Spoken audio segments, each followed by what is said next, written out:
আজ প্রকৃতির অমূল্য একটি উপহারের কথা আপনাদের সাথে শেয়ার করব।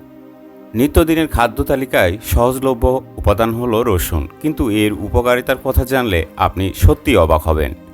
সুস্বাদু এই খাদ্যটি শুধু স্বাদেই অতুলনীয় নয়, বরং পুষ্টিগুণেও ভরপুর। আসুন জেনে নিই কেন রসুনকে বলা হয় প্রকৃতির অমূল্য উপহার।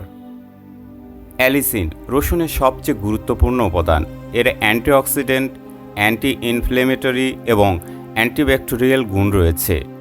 রসুনে vitamin B6, vitamin C, manganese এবং সেলেনিয়াম প্রচুর পরিমাণে রয়েছে।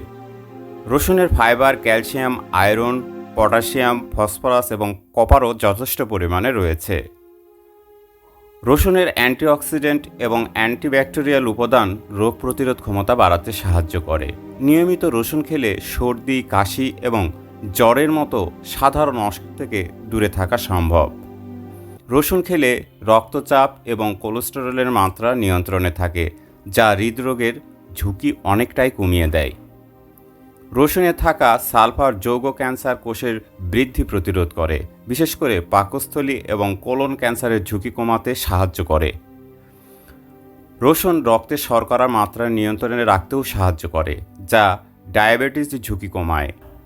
রসুনের অ্যান্টিঅক্সিডেন্ট বৈশিষ্ট্য ত্বকের বলিরেখা এবং বার্ধক্যের অন্যান্য লক্ষণগুলো প্রতিরোধ করতে সাহায্য করে। রসুন হজম সহায়ক এবং পেটের সমস্যা দূর করে। রসুনের অ্যান্টি ইনফ্লেমেটরি উপাদান শরীরের প্রদাহ কমাতে সাহায্য করে। রসুন খাওয়ার সঠিক উপায়।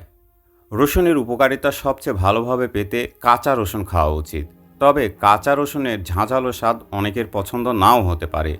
সেক্ষেত্রে রান্না করা রসুনও উপকারী, তবে রান্নার সময় অতিরিক্ত তাপে রসুনের পুষ্টিগুণ কিছুটা নষ্ট হয়ে যেতে পারে। তবে মনে রাখবেন, রসুন অতিরিক্ত পরিমাণে খেলে পেটের সমস্যা, বদহজম, বমি বমি ভাব, গ্যাস এবং ডায়রিয়া হতে পারে। এছাড়াও রসুন রক্ত পাতলা করে, তাই অপারেশনের আগে বা রক্ত পাতলা করার ওষুধ খাওয়ার সময় চিকিৎসকের পরামর্শ নেওয়া উচিত। রসুন স্বাস্থ্যের জন্য অত্যন্ত উপকারী একটি খাদ্য। নিয়মিত পরিমাণ মতো রসুন খেলে অনেক রোগ প্রতিরোধ করা সম্ভব। তাই আজ থেকেই আপনার খাদ্য তালিকায় রসুন রাখুন এবং সুস্থ থাকুন।